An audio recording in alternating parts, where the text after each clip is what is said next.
your micro brain on climate.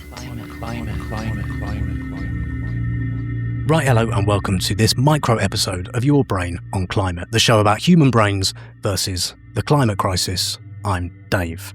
Now, it is always a great privilege and an honour for me to be invited onto someone else's podcast to bang on about the stuff I have learned from hosting this podcast about human brains, human society, how we think about climate change or don't, and what the hell to do about it. I've talked to enough people that I've formed opinions I can just about pass off as my own. And in this episode, I wanted to just give you a couple of snippets of one recent appearance.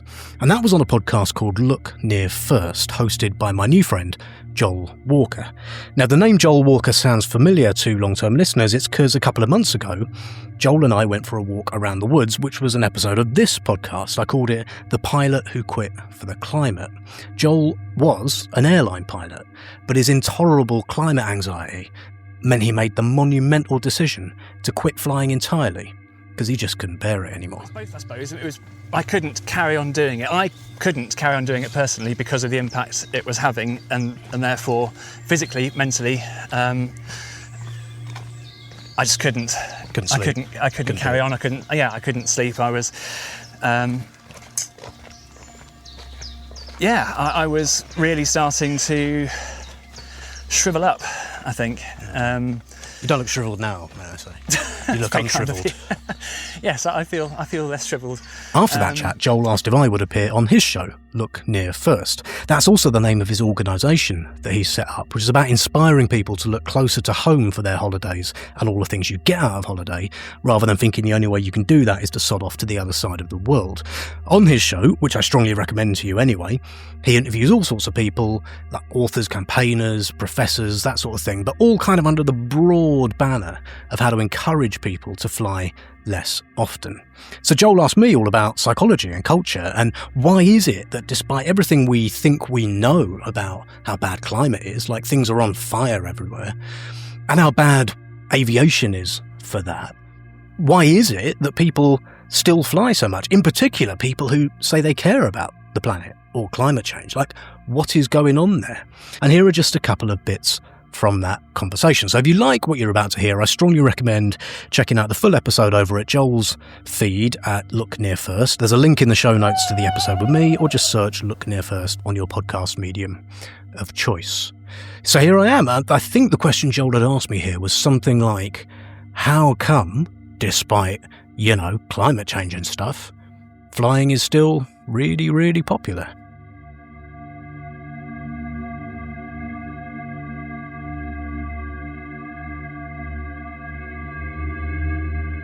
So there is a really, really big thing going on here, right? Which is, you alluded to it already, in part, which is that flying is normal, or at least for a certain type of person, flying is normal. Actually, as you know, most people don't fly. Like, most people in the world have never been on a flight. Most people in the world ain't got a passport, never mind never been on a flight.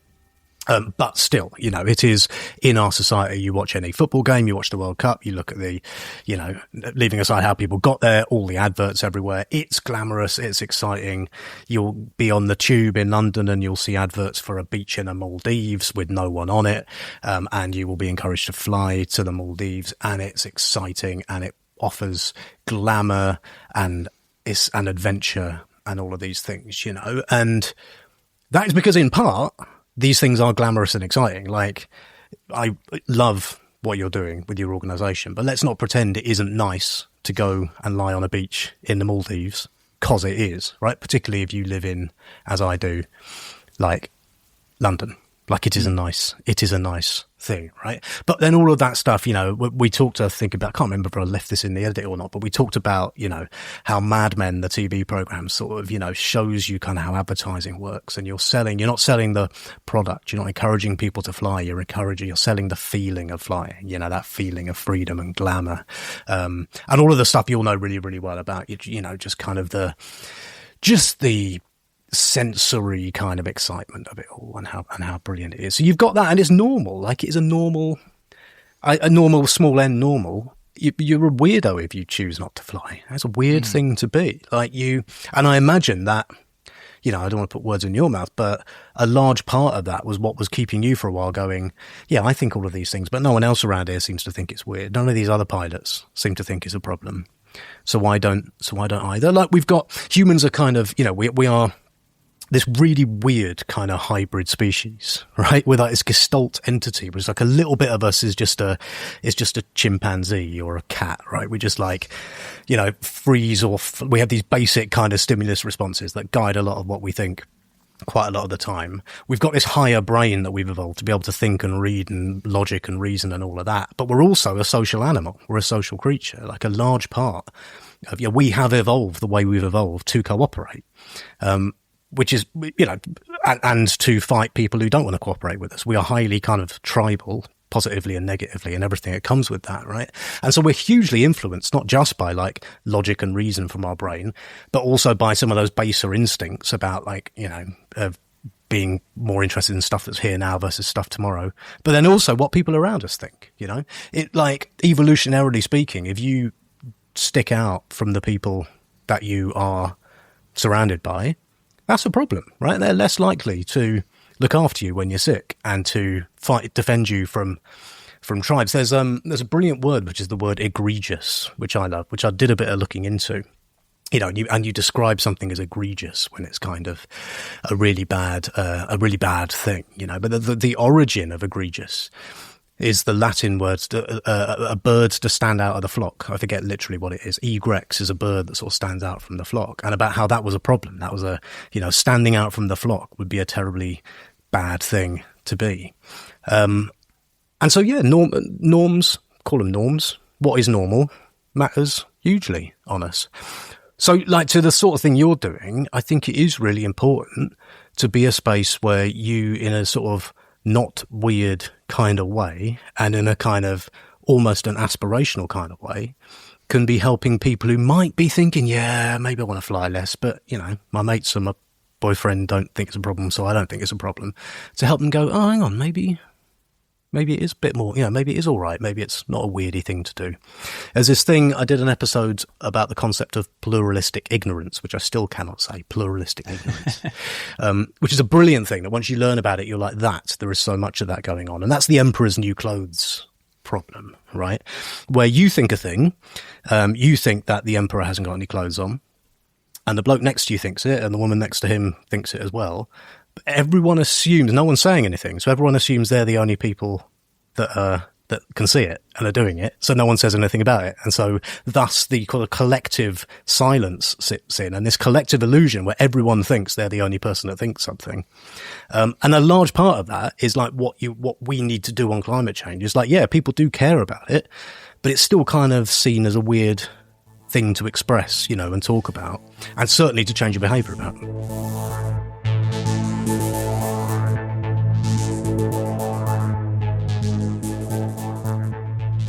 You wrote a really lovely blog on this for Meso, Joel, about like reading poetry in a nice bit of nature the other day, and kind of just and it was a blog about the experience of doing that, kind of what it feels like, and we all know that feeling in some form of kind of not worried about time and not worried about your job and all of this stuff, and just kind of being somewhere with a bit of time to be contemplative.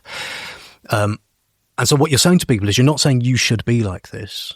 You're saying, I see you. This is what you are like. This is what you already want. This is, these are your aspirations already, There's a load of stuff. I really want to get more into this on my podcast. I feel like I've sort of knocked around this a bit with a couple of episodes, like the one I did with Krista Meyer about stories of action, but about like kind of persuading, like the science of persuasion, and about how wrong I think we often, to go back to the thing we started this episode talking about, how wrong our models of persuading people about stuff often are. Like, I think the model we have in our kind of liberal arts Socratic worldview that we've inherited down sort of through antiquity is this idea that like you persuade people through mounting some words that is a persuasive case that they can't argue with, I don't think that's how it works. I think actually a large part of persuasion is people think it was their idea all along. You kind of awaken someone a sense of believing something that actually they already believed, and that they can,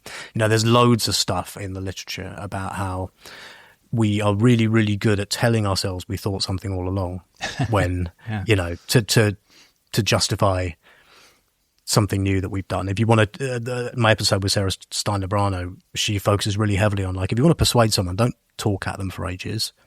Get them to go and hang out somewhere where they can experience the thing that you mean. Get them to meet some new people or try something, to be embodied in it. Because once you've done that, you start to go, oh yeah, actually, no, this is the sort of person I am. This is what I do. You know, I am someone who sits under a waterfall reading poetry like you did, you know, and that, you know, that's great. You know, that's kind of, you can sort of see yourself in that. So I think you're doing a really good thing with that. And there's so much stuff. I mean, to the flying thing, there's some really interesting academic work on kind of the role that the power of like rich people, rich role models in this stuff, and actually how influential it can be. Like because flying is such a kind of high status thing, really, both actually in terms of it's wealthier people who do it, but also in terms of like the image that's conjured, you know, the jet setting lifestyle and private jets and all of that stuff. That some academics did some research just into, like, it has a massive effect when, e.g., like a politician says, I'm not going to fly to this thing, I'm going to get the train because climate, or a football club. You know, there's a fair bit of stuff in football sustainability, which I'm interested in, where some clubs have started to go, I'm not going to fly for games where you can get the train and it's quicker. And that does have a really important signalling effect. So you know, there is a role for the kind of that role models kind of doing stuff, and trusted messengers and all of this stuff, you know, like, sorry, I'm now tangenting off a tangent, but No, it's cool. I've had too much coffee. Tangenting off a tangent, I've recently been doing a lot of sort of new research into this for another project I was doing. Like, if you show people loads of different arguments about climate change, why they should act, and you change, like, you radically change the wording. So some of them are about like climate justice arguments and some of them are about personal gain arguments. It has a bit of an impact on how people feel about the message, right? So depending who you are, you'll find them like 5 or 6% more or less persuasive, right? So words do matter. If you tell them David Attenborough, Jeremy Clarkson, Greta Thunberg, Nigel Farage, Boris Johnson or Donald Trump or whoever, if you seriously change the type of person that is saying it, you have a dramatically bigger effect. So, like, we are much more influenced, particularly in our kind of increasingly tribal environments. We are much, much more influenced by who we think has said a thing, particularly about something abstract like climate change, when we have all of these complicated layers on it, like we talked about, than what they're saying, right? So we do take our cues from influential people, famous people, but also from the people around us, and we trust that a lot more. So all of that is to say, I guess, like, the way you're doing it is fantastic, but just like people you think are kind of like you, saying this sort of thing is basically all right, and that's the sort of thing you thought anyway, isn't it? That's really powerful. So we need to find some celebs, is what you're saying, basically. No, not necessarily celebs. I mean, there's a really good book I strongly recommend. I've got it here somewhere. I don't need to show it to you. It's an audio-only podcast. A very good book called Tribal by Michael Morris, who I'm trying to get on my podcast, and I haven't managed it. And he's basically got these the three types of, like, influencers on our lives, you know, where we draw our kind of social cues from. You've got your celebs and your kind of, you know, your heroes, the people that you look up to. And it shouldn't all matter, but it does matter. I think it's quite positively significant that Jeremy Clarkson as he's getting older, becoming more and more like, actually, climate change is real. I do think that matters. You know, David Attenborough, you know, if he's still with us by the time you put this podcast out, etc., you know, he's influential for a reason. That does matter, as do the people around us. So, you know, we've talked about that as well. We are really, really wired to fit in with the tribes around us and to be sensitive to that, no matter how sort of variant we are on that. But also his third thing is, like, sort of heritage and going back to the past and our ancestors and our fathers and grandfathers and grandmothers and the traditions, you know, and all of these things. Like, you can evoke different bits of that work for different people, but we haven't really talked about this before, you know. They're kind of like, well, evoking that story of things being how, you know, this is actually how we're flying now isn't how we used to do it, you know, how we're sort of traveling now isn't how how actually your grandparents were perfectly happy and it's not what they did, you know, and without making that seem like you're going backwards and kind of undoing stuff. But, you know, that sense of something having been lost, that we're losing our way from a kind of story of what we thought was right about the world. And actually that sort of stuff, you know, for reasons that are probably fairly easy to get your head around, that stuff works really well for more right-leaning kind of conservative audiences, the idea of heritage. And, you know, we're sort of moving out of balance with a way of doing stuff that we did it before. I do think the idea of like modern life is not, you know, all of these stresses and the strains and the desires to do stuff and the pull and the constant movement and the noise and the not appreciating what's around you, all of the stuff that actually you're trying to evoke in Look Near First, you know, all of that kind of, you're trying to evoke a sense of just spend more time around here. It's brilliant around here. Like, or, you know, you don't have to, if what you want is that beautiful thing of being a holiday where you're relaxed and you're not worried about time and you're immersed in your environment and you've got a nice beer and you're sat somewhere pleasant with a book. You know, these are the things that modern life makes it harder for you to have. And actually kind of always thinking you've got to buy a flight to have that is part of that problem. So evoking the world that people want to live in and the feelings people want to have and a sense of like, it's only now, you know, that holidays don't work like that. And you can get that here. And here's someone talking in a normal human way about how actually that's a thing you want anyway.